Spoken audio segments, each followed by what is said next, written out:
আমাদের এই প্রজেক্টে এমন না যে আপনি বিনিয়োগ করলেন শুধু লাভের জন্য, বিনিয়োগ করবেন একটা ভালো রিটার্ন পাবেন প্রতি বছর, তার জন্য আসেন। Not that. তাহলে এইটা আমাদের বিনিয়োগ পলিসি না যে শুধুমাত্র লাভ করার জন্য কেউ আসবে। মানে আমরা ওইরকম কোম্পানি না যে যেখানে শুধু লাভ করার জন্য মানুষ বিনিয়োগ করবে। আমাদের পদ্ধতি কি, আমরা বলতেছি যে ভাই আপনি যদি আপনার মনের মধ্যে যদি শখ থাকে যে আপনি একটা খামার করতে চান, আপনি নিজের খাবার নিজে উৎপাদন করতে চান, তাহলে আমরা আপনার জন্য। আপনার যদি মনে চায় যে আমি একটা রিসোর্ট বানাবো বা গ্রামে একটা বাড়ি বানাবো, আমার একটা স্বপ্ন আছে ছুটি কাটাবো আমার একটা জায়গায়, তাহলে এই সুখের খামার এগ্রি ভিলেজ আপনার জন্য। আপনার মনে যদি স্বপ্ন থাকে যে আমি একটা মসজিদ বানাইতে চাই যেখানে মানুষ নামাজ পড়বে, আমার সাদগায়ে জারি হবে।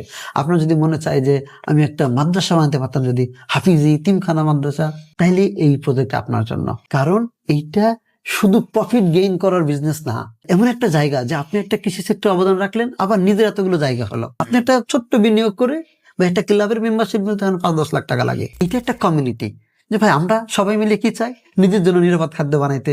নিজের একটা খামারের শখ ছিল, সময় পাই নাই, সুযোগ পাই নাই, হয় নাই, আমি বানাইছি। আমি একজন এগ্রো উদ্যোক্তা হইতে পারলাম। আমার টাকা দিয়ে কিছু হচ্ছে কোন উৎপাদন, আমার টাকা দিয়ে একটা থাকার জায়গা আছে আমার, যেখানে নিয়মিত গিয়ে থাকতে পারবো।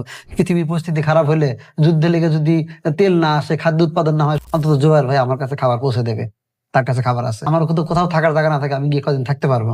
আমার জন্য দোয়া করার জন্য কিছু ইতিম বাচ্চা আছে। এরপরে হ্যাঁ, বছর শেষে যা প্রফিট আসবে আমরা সবার মধ্যে সমান ভাগে ভাগ করে দেবো।